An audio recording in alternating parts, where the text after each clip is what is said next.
7 de octubre de 1849. El deceso de Allan Poe, considerado como uno de los maestros universales de los relatos de terror, sigue siendo un misterio. A día de hoy se desconoce si se trató de un crimen, de un intento de atentar contra su propia vida, o simplemente una desgracia del destino. Bienvenidos a Historias Cronológicas. La maldición que perseguía a Edgar Allan Poe quizá fuera tan solo una argucia que Rufus Wilmot Griswold, editor, poeta, crítico literario y enemigo del propio Poe, inventó tras el fallecimiento del autor norteamericano el 7 de octubre de 1849 en Baltimore, Estados Unidos. En la biografía de Poe, Wilmot lo tachó de adicto al alcohol y a los estupefacientes, pero según cuentan algunos especialistas, Poe era intolerante al alcohol y el sórdido ambiente de los bares le resultaba muy desagradable. Estas mismas fuentes explican que antes de morir, el propio Poe contó a su círculo más íntimo que le estaban persiguiendo.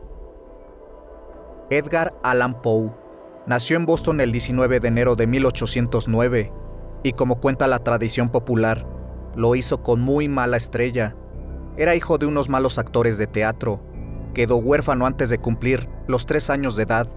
Un acomodado y próspero hombre de negocios, John Allan, que vivía junto a su esposa Frances en Richmond, Virginia, acogió al pequeño Edgar, y aunque éste tomó el apellido del padrastro y creció en su hogar, nunca llegó a ser adoptado legalmente, aunque Edgar Allan Poe se consideró un caballero del sur. Ser huérfano conllevaba un estigma en la aristocrática y clasista sociedad del sur de los Estados Unidos era muy difícil de evitar. Poe nunca cuestionó los valores con los cuales fue educado: escepticismo ante el progreso y la democracia, exaltación de la mujer en su papel de esposa y madre, justificación de la esclavitud, idealización del feudalismo medieval y desprecio por el maquinismo. Los negocios familiares llevaron a Edgar y a su familia adoptiva a Londres, donde el joven estudió en uno de los exclusivos internados de Chelsea, donde aprendió a escribir en latín y hablar francés. Sin embargo, los negocios en el viejo continente no tuvieron el éxito esperado, y los Poe regresaron a Richmond en 1820, mientras que el padrastro de Poe era un hombre huraño y nunca apoyó a Edgar en su afán de ser escritor. Su madre adoptiva puso toda su fe en el muchacho y siempre le demostró su cariño. De nuevo en su país, Poe se familiarizó con el folclore de las nodrizas y los criados de distinta raza, que apenas distinguía entre lo real y lo fantástico, lo ordinario y lo sobrenatural, los vivos y los muertos. Desde niño, escuchó historias sobre zombies, aparecidos y magia negra. Era un ávido lector de los cuentos de terror publicados en las revistas inglesas y escocesas que llegaban a la oficina de su padrastro. Lo gótico y lo romántico se mezclaban en esas historias en las que los argumentos tenían lugar en páramos sombríos, mansiones en ruinas, y cuyas protagonistas eran familias castigadas por una maldición. Por entonces, el joven aprendió a recitar poemas de Walter Scott para el deleite de las amigas de su madre. Llegado el momento, su padrastro decidió pagar los estudios universitarios de Edgar, con el deseo de que aprendiera leyes y comercio. Matriculado en la Universidad de Virginia, Poe se fascinó demasiado al juego, ya que el dinero que recibía de su familia no era suficiente, y también a la bebida, lo que le provocaba un estado a la vez de euforia y lucidez. Durante su estancia en la universidad, Poe se interesó por todas las disciplinas, y siempre iba con un libro entre las manos, pero cuando su padrastro se negó a pagar sus deudas de juego, se vio obligado a dejar el centro, humillado y deshonrado. Tras discutir con John Allan, Poe se marchó a Boston con un baúl y algo de dinero. En 1827, publicaría su primer libro, Tamerlane y otros poemas, y que pasaría desapercibido. Los recursos económicos de Poe empezaron a menguar y se dio cuenta de que no tenía lo suficiente para vivir, por lo que se alistó en el ejército. Fue entonces trasladado a Charleston y con el tiempo fue ascendido a artificiero, pero también aquí tuvo problemas. Tras ser juzgado en una corte marcial por desobediencia y abandonar el servicio, en 1831 partió hacia Nueva York y publicó con la ayuda de algunos antiguos compañeros de academia sus obras y poemas.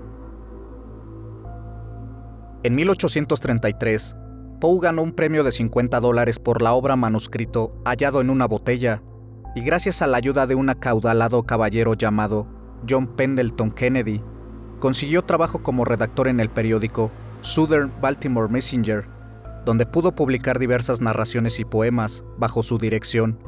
El periódico se convirtió en el más importante del sur del país, y para el 22 de septiembre de 1835, Poe contrajo matrimonio con su prima de 13 años, llamada Virginia Lisa Klim, aunque en el certificado de matrimonio que se expedió meses después, aparecía registrada con la edad de 21 años de edad. En esa época, Poe tenía tan solo 26 años de edad. En 1839, escribió Cuentos de lo grotesco y arabesco, siendo su sexto libro que se publicó en 2 volúmenes, que incluían algunas de sus obras más emblemáticas, como La caída de la casa Usher o Ligeia. La situación económica de Poe mejoró bastante, y se trasladó junto con su esposa y suegra a Richmond, donde por primera vez desde su niñez pudo vivir tranquilo y cómodamente. En esa época Poe desarrolló el germen de lo que posteriormente se conocería como novela policíaca con la obra Los crímenes de la calle Morgue. En 1843, obtuvo un éxito extraordinario con un relato acerca de un fabuloso tesoro escondido llamado El Escarabajo de Oro, y en 1845 escribió El Cuervo y otros poemas. En 1846, Poe publicó una de sus obras más famosas, El Barril del Amontillado.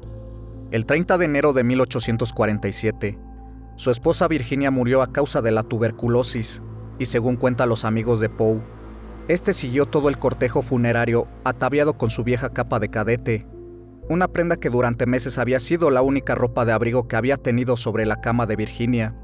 Tras el fallecimiento de su esposa, Poe entabló relaciones con varias mujeres, pero nunca llegaron a buen término debido a su difícil carácter y a los problemas que seguía teniendo con la bebida. A pesar del estado de desesperación en el que había caído el escritor, fue en ese entonces cuando escribió obras tan relevantes como Ulalume y un 10º y alucinado ensayo cosmogónico al que llamó Eureka, que a la postre sería el último libro publicado por Poe. En 1849, Poe concertó un matrimonio con Sarah Elmira Royster, y a pesar de que todos sus allegados lo vieron entusiasmado e incluso feliz con el proyecto, Poe un día desapareció y se le perdió su rastro. El 13 de octubre de ese mismo año, Poe fue hallado en las calles de Baltimore en estado de delirio. Muy angustiado y necesitado de ayuda inmediata, fue trasladado por su viejo amigo, James Snodgrass, al Washington College Hospital, donde murió el domingo 7 de octubre de 1849, a las 5 de la madrugada. En ningún momento fue capaz de explicar cómo había llegado a dicha situación, ni por qué motivo llevaba ropas que no eran suyas. La leyenda cuenta que en sus últimos momentos, invocó obsesivamente a un tal Reynolds, el explorador que le había servido de referente para su novela de aventuras fantásticas, la narración de Arthur Gordon Pym. Sus últimas palabras fueron: «Que Dios ayude a mi pobre alma». Los periódicos de la época dijeron que la muerte del genio del misterio se debió a una congestión o a una inflamación cerebral. Con este eufemismo, se solían cubrir en la época los fallecimientos por motivos más o menos vergonzantes, como era el caso del alcoholismo. Sin embargo, hasta el día de hoy son muchas teorías a causa de su muerte, y que sigue siendo un gran misterio sin resolver. Espero que este relato haya sido de tu agrado.